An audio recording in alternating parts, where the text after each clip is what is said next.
Okay, so now for the employer side. The thing about the employer, and I think a lot of people don't understand this, is one thing is exactly the same, and that is that you pay Social Security and Medicare yourself, and the business pays it again. So the total amount paid for Social Security based on your paycheck is really 12%. It just half is from you, like we showed up here, and half is from the business that you work for.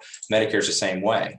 There's a total of 3% withheld, but half of that is from you, and the other half is paid on your behalf by the business that you work for. So those are the additional payroll taxes. The other thing that is often misconceived is that there's state unemployment tax, and you notice that none of that came out of your paycheck, and there's federal unemployment tax. Both of those are taxes paid that only the employer pays on your behalf. You don't ever actually contribute unless you're both the owner and the employee. You don't ever contribute to the unemployment.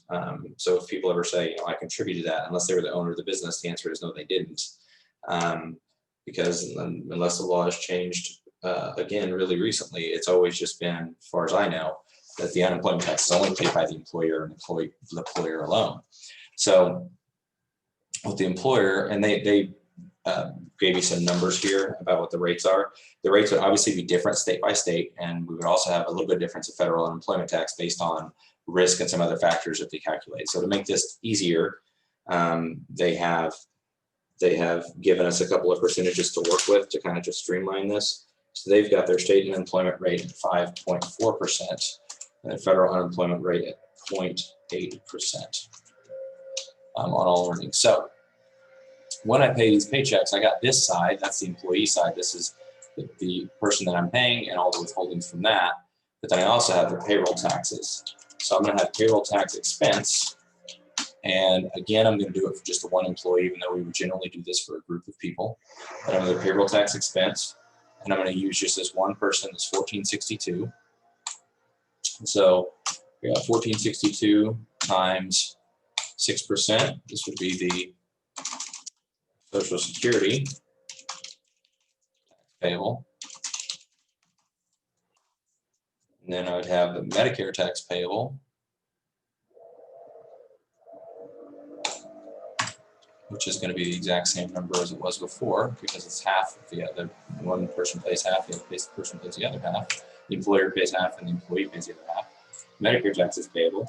State unemployment tax, which can be abbreviated as SUTA payable, and federal unemployment tax, which can be abbreviated as FUTA payable. And those numbers are 5.4% of how much. It depends on how much of the wages are actually eligible for it, because once you reach a certain amount, that differs. I'm going to go ahead and assume that all of his wages are. So I'm going to use the 1462 number times to 5.4%, and then same thing here. I'm going to use the 1462 number times the 0.8% for 1170. So then my payroll tax expense would just be the total of all of those. And this, remember, is all paid on your behalf by your employer and not. So there's an additional $200 in taxes. So you can see here in this example, John McGrath paid $400 in tax, almost $400 in taxes himself. And there's also some retirement. There's $25 worth of retirement and charity as well.